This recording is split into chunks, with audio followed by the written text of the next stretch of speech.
Welcome, everybody, to the Montreal Expos franchise. This is going to be the season finale where we get through the last 2 months of the season. And if you are just like tuning into the series just for this episode, this is the episode you want to watch. I will catch you up on everything that's happened so far this year, and we will get a in-depth look at our entire organization. We are 41-68, nowhere near the playoffs at all. We are literally just rebuilding here to start this series, and we have a lot of pieces going into the future. A couple of episodes ago, we had our first MLB draft, and we drafted in the first round at pick number 10, Bill Hedger, who's projecting to be a really good hitter, one of the best hitters in the entire draft, but he only had a 79 potential. Luis Nunez was our second round pick, and I'm not sure how good he's going to be. He was only 74 potential, but in the third round, we hit on Gary Brooks, who was the third highest potential player in the entire draft, and we picked him up in that third round. But after that, we picked up a bunch of college guys in Bruce Edwards, Oswaldo Valenzuela, and Adam Ramirez, who are all in the 50s overall. At the trade deadline, we made 2 trades, but made 4 total trades this season, and we will talk about each of them coming up right now. First, let's start with the first trade we made in this series, and it was trading for Terrell Tatum. He was a very good college player, and he is still 24 years old and developing, but he has progressed this season from a 64 overall to a 67 overall, so he's gone up 3 percentage points.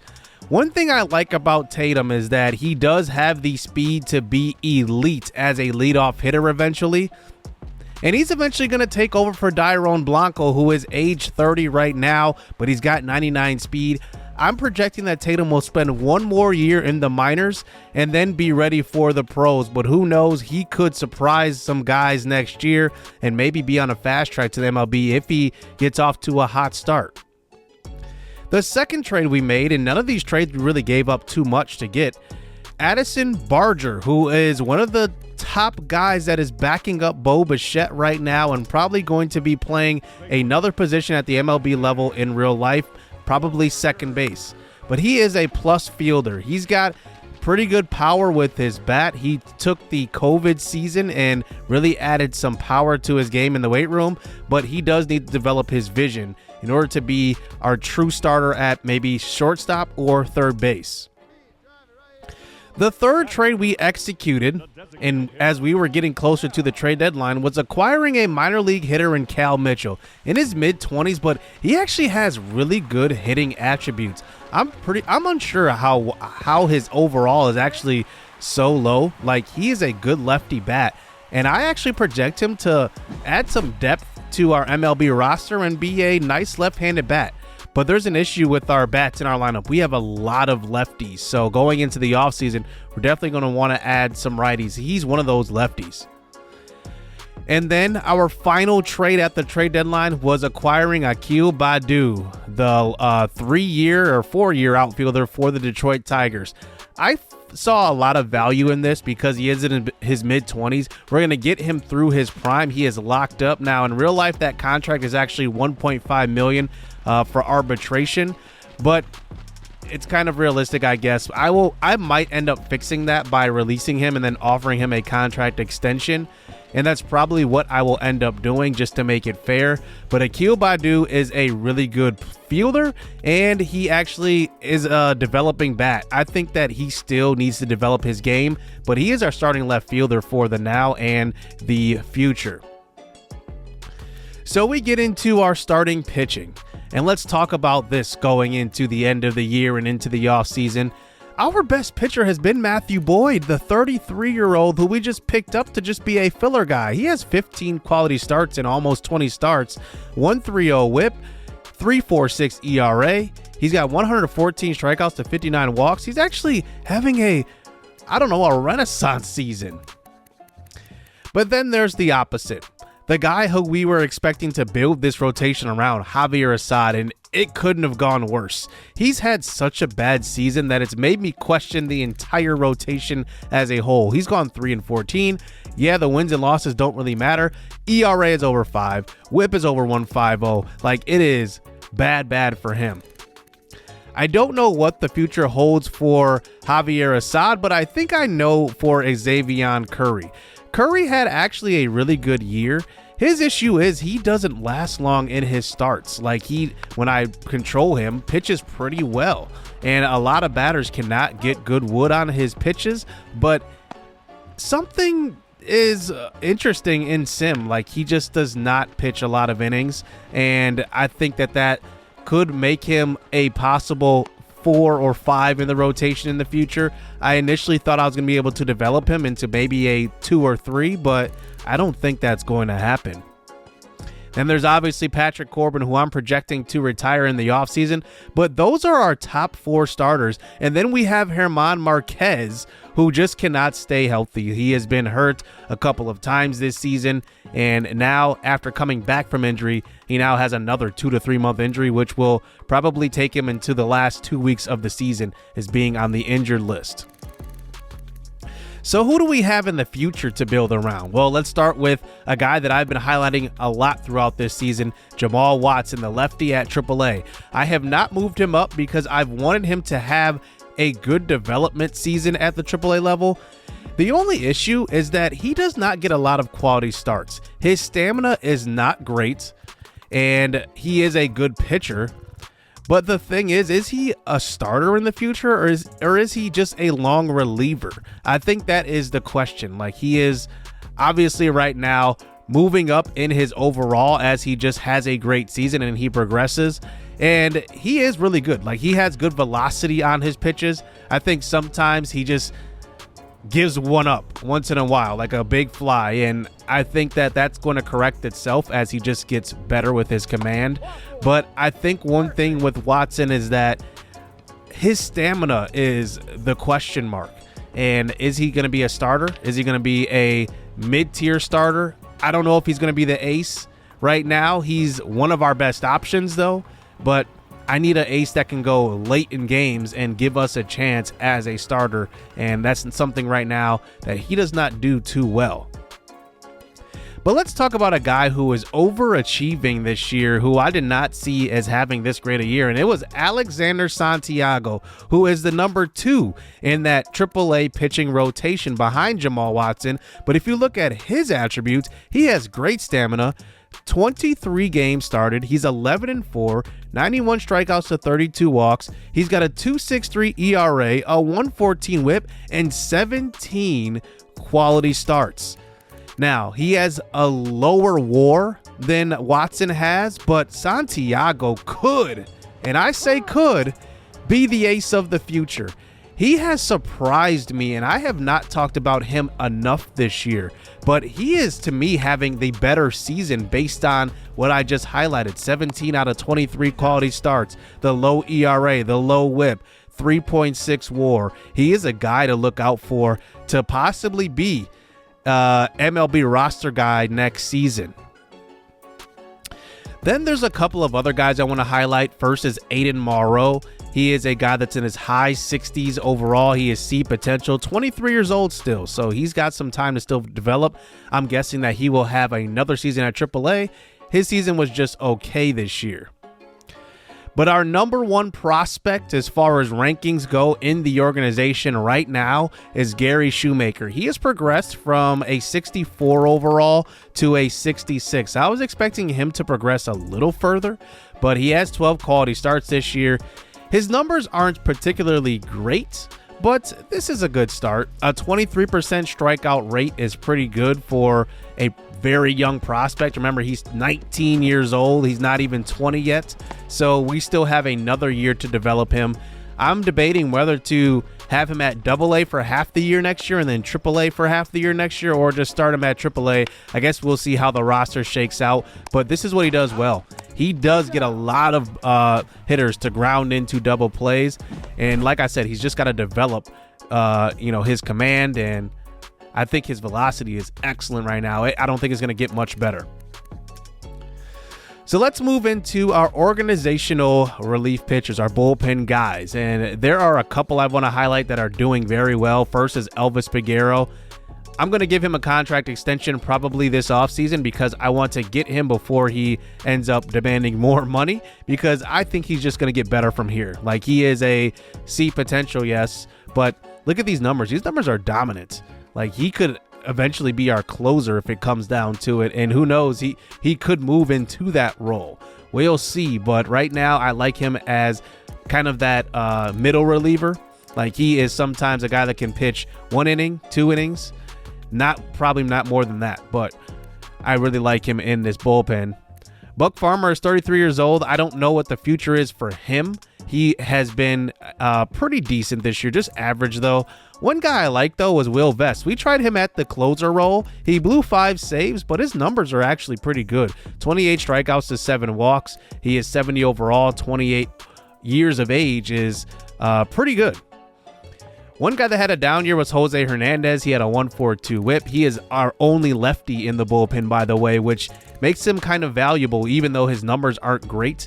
And then obviously Zach Birdie. He's a guy that I'm going to replace going into next season. Let's talk about the catcher role. And obviously our only all-star this year, and if you're just tuning in, you're just finding out, but it was Kyle Higashioka. Higgy, we call him. Now, the thing about Higgy is that he can hit, but in spurts. Like, he has had a decent year, but I just call it decent. Like, he's not going to be a guy that's going to hit for average. He's going to hit for power, but that power isn't always reliable. But he does at least have one of the best power bats in our organization right now, and I think that means something. And seeing that we don't know what's going to happen as far as catcher in the future, we don't really have any good catching prospects. He right now is our best catcher, so he's going to stick around. Sam Huff is the guy that I thought would be Higashioka, or be in his place at least, but he has just not proven it yet. 26 years old. We'll see what he can do next year. He will be back. He is still under contract as a renewable contract. Moving over to first base, we do have some young players here in our organization at first base, and it's probably, I would say, our best position as far as the future. Let's start with Lamont Wade. He is 30 years old. He's entering another arbitration year. I gotta be honest, at $4 million, I'm not sure he's worth it, because I want to spend that money elsewhere, maybe getting another pitcher or whatever the case may be.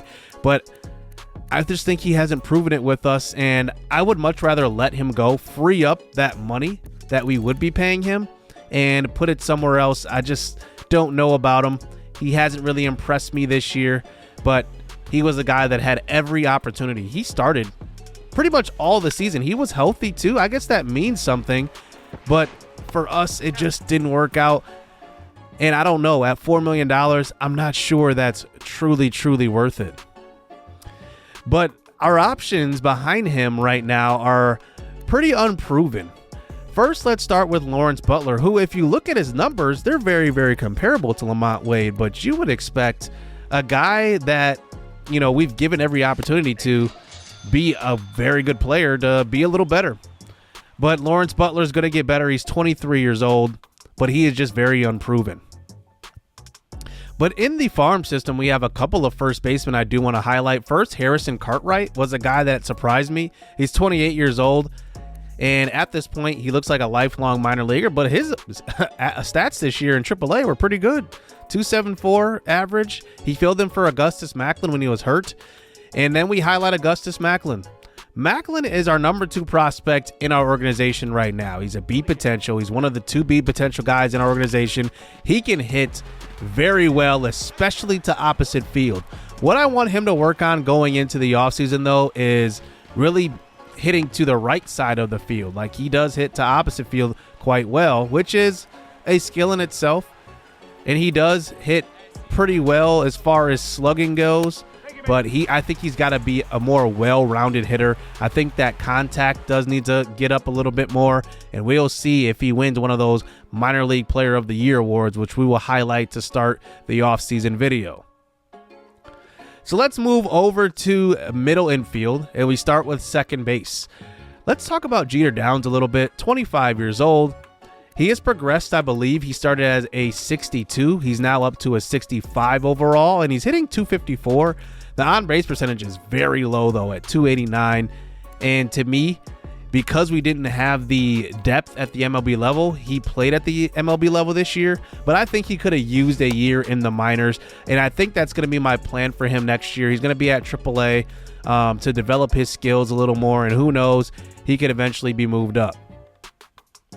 Another one of those guys is Buddy Kennedy. Now, I thought Buddy Kennedy was going to be a player we could build around, but he struggled out of the gate and just never made it back to the majors in a consistent manner. So right now, I'm not sure what the future is for Buddy Kennedy. Like, I still see some value in him, but I do need to see some more consistency. And when I moved him down to AAA, I did see him hit around 300, but that was obviously at AAA, not at the MLB level. So we'll see what he turns into, but he should be a guy that still should be competing for a roster spot.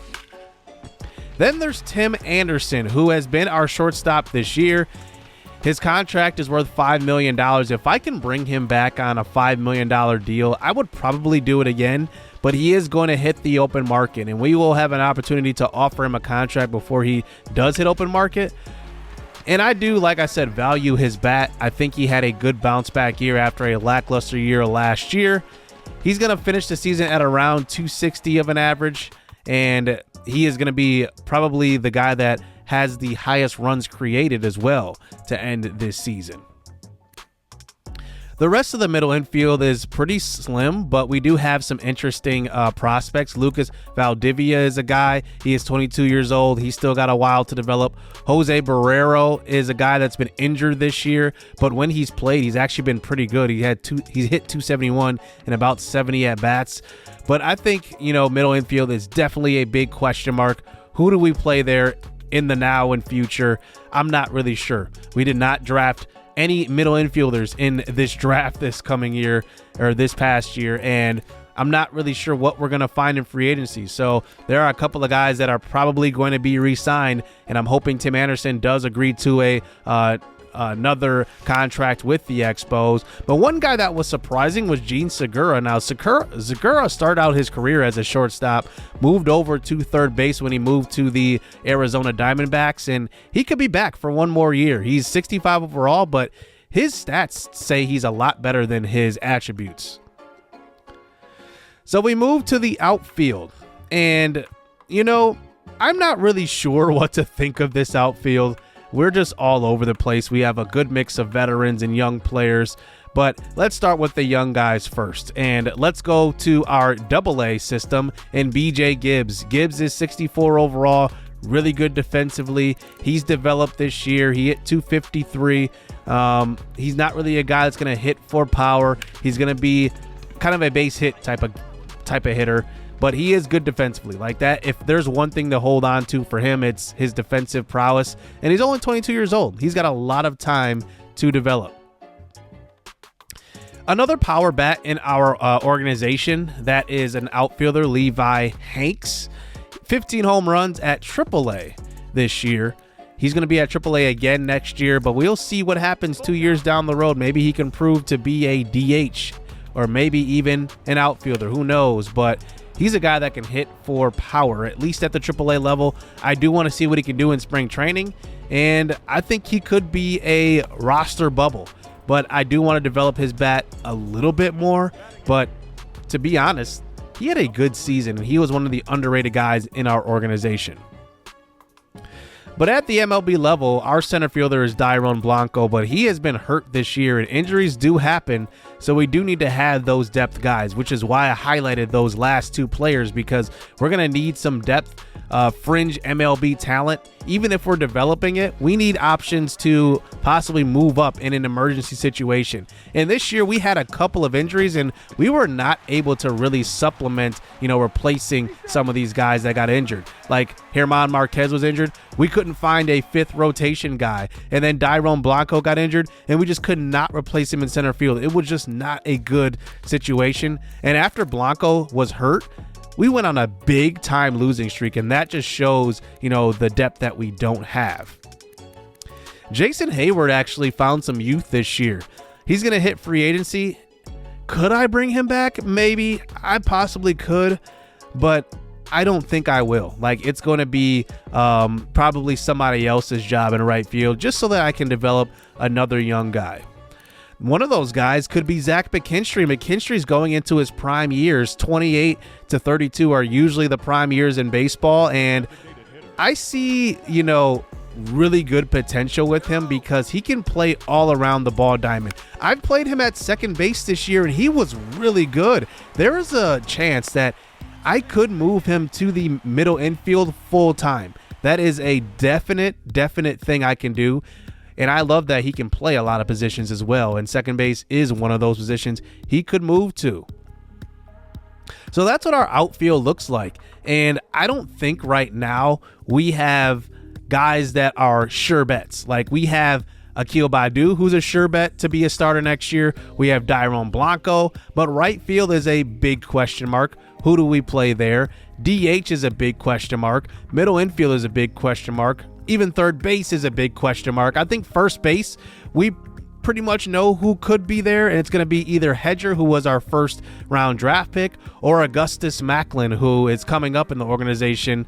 And then obviously we have to make a decision on Lamont Wade. So I think first base is maybe the one position we absolutely are guaranteed to know right now, and probably catcher as Higashioka is probably going to return. So now we get to the end of the month of August, and you know what that means, the September call-ups. We have actually freed up another additional roster spot, so we will have 3 guys to move up here, and I think it's no doubt in my mind it's going to be Jamal Watson and Santiago. I think that those 2 guys are really good right now, and I think that they deserve a chance to face MLB hitting. They are very comparable ratings-wise, but as you can see the difference. Watson's stamina goes down to 62. It actually went down -2 this year, which was interesting in itself. So I'll probably have that as a training attribute set, whatever you call it. I don't even know if training works nowadays in MLB The Show, but I'm going to move up these 2 guys. Obviously, Watson is ready. He's ready to show what he can do, and I think that I had to think about it. Is he a long reliever or is he a starting pitcher? And then I'm going to move up Augustus Macklin. He is our number 2 prospect in the organization. I want to see what he can do versus MLB pitching. He hit .258 at the AAA level, slugged .436. His OPS was about average. He actually stole 10 bases at AAA this year, which was interesting. But I think he's going to be a good hitter, and I can't wait to see him at the MLB level. And hopefully he'll be our first baseman of the future.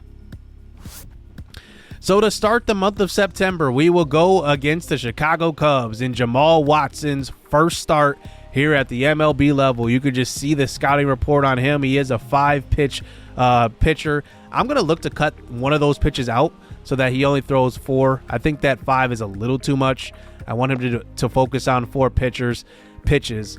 And here is the lineup he will be facing. Remember, TJ Friedel was traded at the trade deadline to the Cubs from the Reds. So they have a very formidable lineup. So he's going to face a tough offense here today. But we'll see what the young kid can do. Here is Watson's first AB of his MLB career, facing Nico Horner, who will round out to second. And the first out jitters are out of the way. Friedel, Suzuki, Wisdom, Bellinger, Cooper are all behind them. We'll see what he can do here as TJ Friedel comes up to the plate, and that's a 97-mile-an-hour two-seam fastball for the first MLB strikeout of the career of Jamal Watson. So he does get through that first inning as we move on to the bottom of the second to see another debut. It's Augustus Macklin at the plate for his first MLB at-bat, and he hits one to the right side. He was very early on that one, and it's just a ground out to first base. Back to the mound here, top 3, as Yan Gomes comes to the plate, hits one well to left center, and that one will be in the gap for the first hit of the game here for the Cubs, and it's going to be a stand-up double, and we'll see what Jamal Watson can do when faced with a little bit of adversity. One out here, line drive up the middle, that one is caught, and there is Zach McKinstry. Like I said, I've played him at second base this year. I want him to finish at second base. I really want to see what he can do there. With 2 outs here, ground ball up the middle, and Watson kind of just I don't even know what happened. He waves his glove at that weak ground ball, and it ends up being an infield single. And that brings up Seiya Suzuki, who's hitting .323 on the year. But luckily, a ground ball to short will end this inning. And that will do it here as we move on to the top of the fourth. Garrett Cooper at the plate now. He hits one well to first base, and that is a great play by Augustus Macklin. One thing that we have not done well, which I haven't highlighted pretty much at all, is that we have been a bad fielding team. And Augustus Macklin actually has a pretty good glove at first base, which will definitely make our infield a whole lot better. As now he comes up to the plate now. That's what happens. You make a good play in the field, you come up to the plate and make a big play. Let's see if he can come through. Here, he hits one hard up the middle, but it's just an easy double play here for the Cubs. And Macklin grounds that one to Dansby Swanson as Swanson comes to the plate now in the fifth. And that's what happens. You make a big play in the field. That's a veteran move. You go to the plate and hit one. Well, it is gone. Dansby Swanson with his home run here. 25 on the season, by the way. And that will make it 1-0, breaking this tie as Jamal Watson reaching 5 innings here. But he is getting low in stamina, and that is the thing that really is going to be the question mark for him in the future as he gives up a double here to Nico Horner. And now they have a runner on second. We'll see if he can pitch out of this. I do not want to put in somebody to replace him. I want him to face adversity and face it well. So here he faces TJ Friedel to the plate. 1 for 2. Ground ball to Macklin, and that will end the inning. So Jamal Watson only pitches 5 innings in his debut. He does not get the win, obviously, as now the Chicago Cubs are up 3-1. Here is Macklin in one of his final at-bats here. Fly ball to third base, and that one will end the game. A 3-1 victory here for the Cubs, but I really just wanted to see what Jamal Watson and Augustus Macklin did in their debut, and now we will get to see Alexander Santiago next. But a 3-1 loss here at home for Montreal.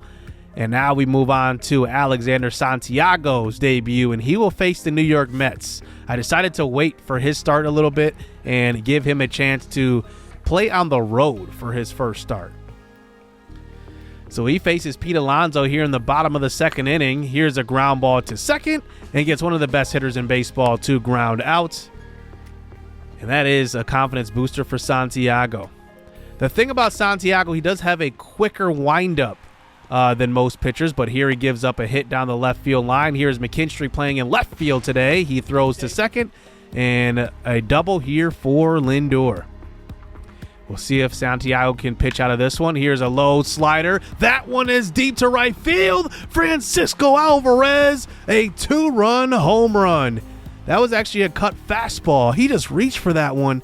That was actually a good pitch, and Santiago is just such a good hitter. Makes it a 2-run home run. Ronnie Mauricio to the plate now. He hits one to second base for the second out of this second inning. Facing DJ Stewart next. Fly ball to right field. Hayward giving chase, and will run that one down.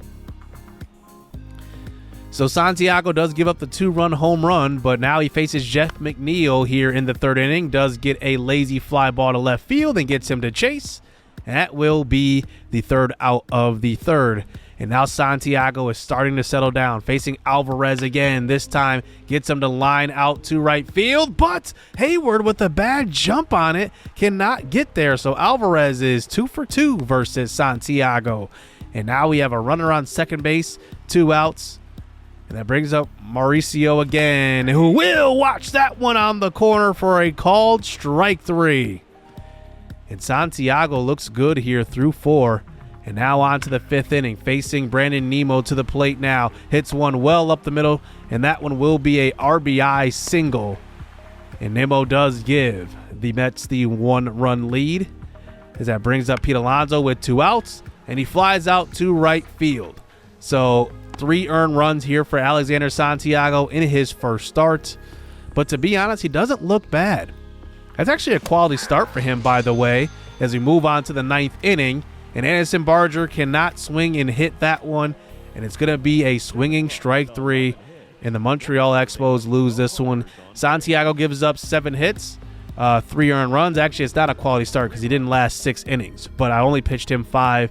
But I was actually not, too disappointed with that start, to be honest with you. But let's highlight Augustus Macklin a little bit in this September call-up period. In this game, one of the last games of the season, he is 2 for 3, and he's hit his first 2 home runs of his career, and he goes for number 3. Facing the Phillies, hits one well to left field, and that one was sharply hit, but it's just going to be a fly out to the left fielder. But it does give us enough to win this game. The 2 home runs for him, and he wins his first player of the game, by the way, with 2 solo home runs, and gives us the 3-2 victory over the division rival, the Philadelphia Phillies. And now with 1 game remaining, we're 58-103, and Kolten Wong has a chance to end the season on a 15-game hitting streak as he comes to the plate facing Christopher Sanchez. We'll see what he can do as the veteran. 0 for 3 today, hits one to the left side, and that one gets through the infield. And Kolten Wong, who we signed about midway through the season, a little before that in the month of June, and he comes through with his 15th game hit streak, and we will win this game. But I think Kolten Wong is going to be a guy that can be a mentor for our young infield. But we'll see what happens in the offseason. Anything can happen, to be honest with you. So we end this season at 59-103. A pretty down year, but how good were we expected to be honest? My goal was 60 wins, so we were under that. But I have some good news, though. We did not finish with the worst record in baseball. Going to the NL West, and we look down at the bottom, the Rockies did finish with the worst record than we did at 58-104. 1 less win than what we ended up getting. So I guess that's a win in itself. We were 6-4 in the last 10. They were 3-7. Looking in the AL, the Twins take the Central. The Rangers and Astros both make the playoffs again. They had a great playoff run last year. And the Athletics actually finished 55-107. So we finished with the 3rd worst record in all of baseball. But I think we had a pretty good end to the year. And what I wanted to see is Alexander Santiago, Augustus Macklin, and Jamal Watson all at the MLB level to see what they can do. And Augustus Macklin didn't disappoint. He slugged at .426, had a .298 average. That's pretty good, at least for your first, 50 or handful of at-bats. Kolten Wong finished the year with a .286 average, so he led our team in average, and he's a guy that I'm probably going to offer a contract to come back, at least to be a depth guy. Tim Anderson hit .258. His OPS was only 700, though. Now, earlier in the episode, I said that he will probably be back if he's around that $5 million number. We'll see what he's asking for. If we can get him for cheaper, because even though he had a better year than last year, it wasn't great. So we'll see. But here are the rest of the stats here.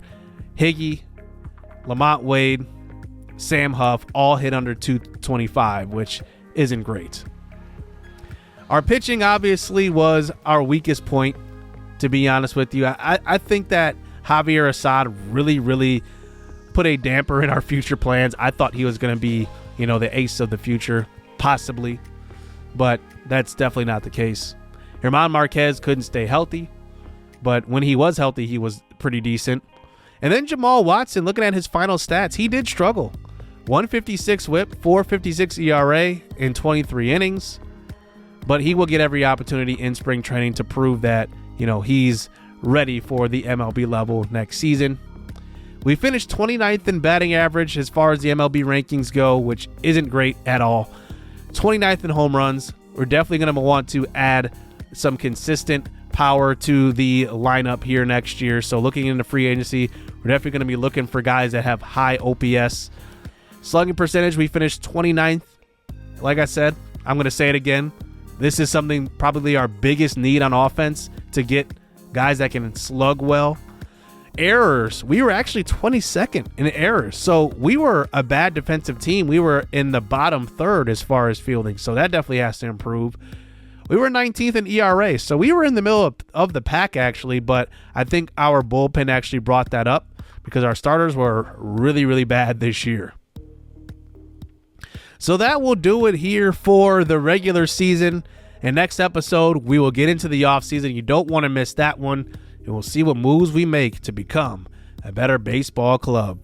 Hit subscribe, hit that like button. Hope you guys enjoyed season 1. The offseason is next. Stay tuned. Let's get it. Let's go. I like getting money, I got time to get it. Target on me, so my car's a tenant. Dancing with the devil, I don't bargain with it. Bobbing in the dash, and the stick is with it. And I hit the 4-5 on the west side. But I'm from the east side, this how we slide. This how we ride, yeah, this how we ride.